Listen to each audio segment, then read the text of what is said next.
Hello दोस्तों, मेरा नाम मोहित कुमार और आप देख रहे हैं मेरा चैनल MK स्टडीज़, जहां मैं अलग अलग एजुकेशनल टॉपिक्स लेता हूं और आपको उसके बारे में पढ़ाता हूं। हम पढ़ रहे थे सेकुलर टेक्स्ट, हिस्टोरिकल और सेमी हिस्टोरिकल पहली कवर कर दिया है। आज पढ़ेंगे बायोग्राफिकल टेक्स्ट। चलिए शुरू करते हैं। तो बायोग्राफिकल टेक्स्ट को इधर इन्होंने प्रशस्ति काव्य कहा गया।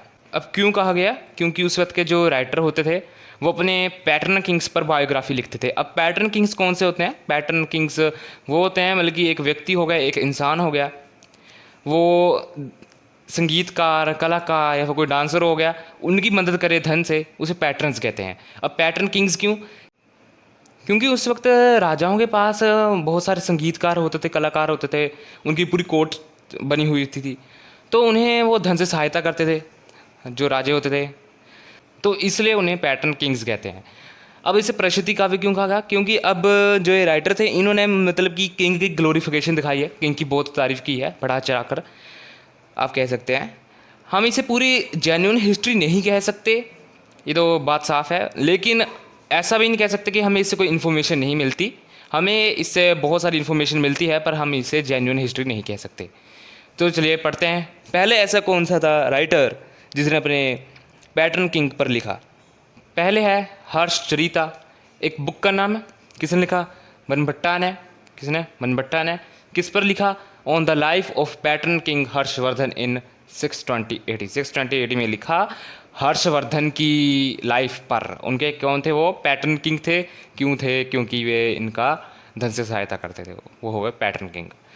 और ये जो सबसे पहले हमें यही टेक्स्ट मिला था, अर्लीस्ट बायोग्राफिकल टेक्स्ट मिला है, ये संस्कृत लैंग्वेज में है और इसमें 8 उच्चाव्स हैं, यानी कि 8 चैप्टर्स, जिसमें से 3 ऑटोबायोग्राफी है बनभट्टा की, और उसके बाद जो 5 है उसमें हर्षवर्धन की लाइफ के बारे में बताया गया है। ये किताब हमें हर्षवर्धन कोर्ट जो थी उसके बारे में बताता है कि उसके हर्षवर्धन के अंदर जो कोर्ट आता था, कोर्ट लाइफ कैसी थी उनकी, और सोशल और रिलीजियस जो लाइफ थी उसके टाइम में वो कैसी थी उसके बारे में बताया गया है।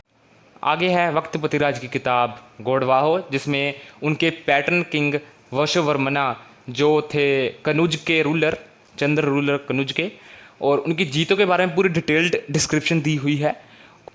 इसमें एक इम्पोर्टेंट इवेंट है किलिंग गौड़ किंग, क्योंकि यशोवर्मा ने गौड़ किंग का वध किया, यानी कि उसे मारा। आगे है पद्मगुप्त परिमाल की किताब नवसाहसंक चरित, जिसमें वकपति मुंज जो परमरा रूलर थे मालवा के, उनकी लाइफ स्टोरी के बारे में बताया गया है। आगे है बल्लाल की भोजा प्रबंध, जिसमें परमरा रूलर जो मालवा के थे भोजा, उनके बारे में बताया गया, उनकी लाइफ स्टोरी के बारे में बताया गया है। आगे है बिल्हाना की किताब विक्रमादित्य चरित, जिसमें उन्होंने अपने पैटर्न किंग विक्रमादित्य 6 के जो अचीवमेंट्स है उसे रिकाउंट किया है। और विक्रमादित्य कौन है? 6 मतलब the Chalukya ruler of Kalyani, Chalukya ruler है कल्याणी के। इसमें ये भी बताया गया है कि विक्रमादित्य 6 ने किन किन सर्कमस्टांसिस में कल्याणी का जो थ्रोन है उसे असेंडेड किया। आगे है संध्याकार नांदीन, जिन्होंने लिखी रामचरित, जिसमें पाला जो डायनेस्टी है उनकी हिस्ट्री के बारे में बताया गया है। और इन्होंने खुद को वाल्मीकि बताया है कालीयुग का, और पैटर्न किंग को इन्होंने जो रामपाल है उन्हें राम कहा है।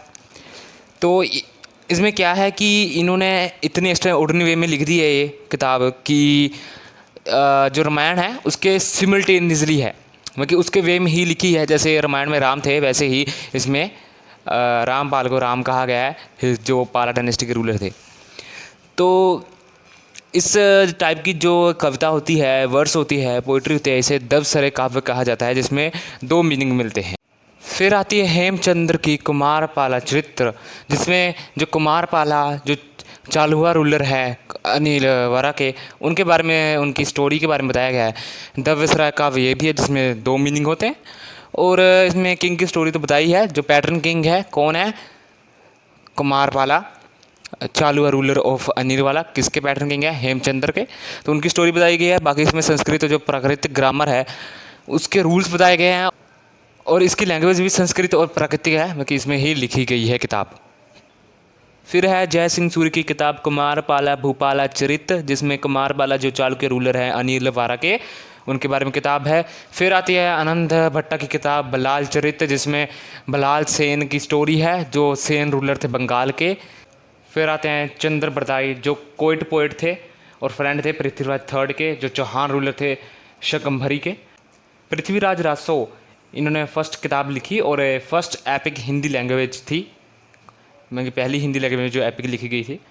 और इसमें पृथ्वीराज थर्ड की लाइफ स्टोरी के बारे में बताया गया है और जो कन्फ्लिक्ट हुआ था पृथ्वीराज थर्ड और मोहम्मद गौरी के बिटवीन, उसके बारे में बताया गया है।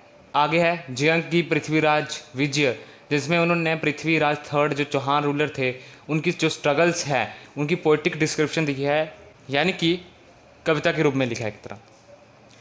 आगे जयचंद्र की हमीर काव्य, जिसमें उन्होंने हमीर देव जो चौहान रूलर थे रणथंभौर के, उनकी मतलब कि लाइफ स्टोरी लिखी है।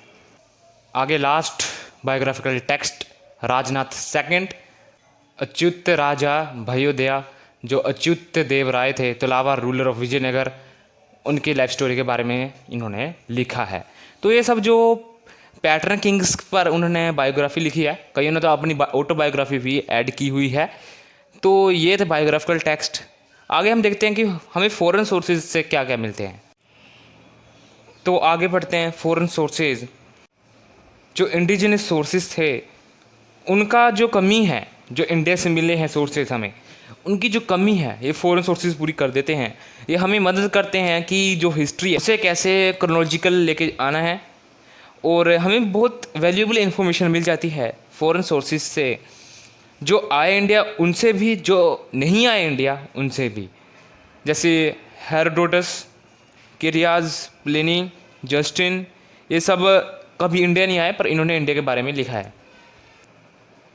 अब जो इंडिया है वो आए थे ग्रीक, चाइनीज़, तिब्बतन, अराबियन मतलब अरब से, वहाँ से मर्चेंट्स आए, एम्बेसडर्स आए, फिर विजिटर्स आए, हिस्टोरियन आए, पिलग्रिम्स आए, इतने सारे लोग आए थे जिन्होंने अपने अकाउंट लिखे, किताबें लिखी इंडिया पर। उनके जो अकाउंट्स थे उन्होंने इंडियन हिस्ट्री की जो क्रोनोलॉजिकल स्टडी थी उसे समझने में मदद की। हमें बहुत वैल्यूएबल इन्फॉर्मेशन मिली हिस्ट्री के बारे में और हमने क्रोनोलॉजी को समझा एंशिएंट इंडियन हिस्ट्री की। तो ये राइटर्स कौन थे, चलिए देखते हैं। देखिए 4 कैटेगरीज में बांटे गए हैं, Greek Roman, Chinese, Tibetan, Arabian. पहले हम ग्रीक राइटर्स देखेंगे। अब जो ग्रीक राइटर्स हैं हमें उससे पता क्या चलता है कि जो अलेक्जेंडर के इन्वेजन्स थे, इंडिया पर अटैक थे, इन्वेजन्स थे, उनके बारे में पता चलता है। अभी हमारे पास जो इंडियन सोर्सेज है उसमें कहीं भी हमें अलेक्जेंडर के इन्वेजन्स या अटैक के बारे में नहीं पता चलता, लेकिन ये सब चीज़ें हमें फॉरेन सोर्सेज से पता चलती हैं और ये हमें पूरा रिकंस्ट्रक्ट करने की मदद करता है हिस्ट्री को। देखिए जो अलेक्जेंडर के इन्वेजन्स हुए थे इंडिया पर, उसके बारे में इंडिया सोर्सेज में कहीं भी नहीं मिला है। जो मतलब कि ग्रीक सोर्सेज हमें मदद करते हैं कि जो इंडियन इन्वेजन्स हुए थे इतिहास में उसे रिकंस्ट्रक्ट करने में मदद करता है। So thank you so much. Like करें, सब्सक्राइब करें, कमेंट करें, शेयर करें, क्योंकि आपके एक लाइक और सब्सक्राइब से मुझे बहुत मोटिवेशन मिलता है और मैं ऐसी वीडियो लाता रहूँगा। Thank you so much.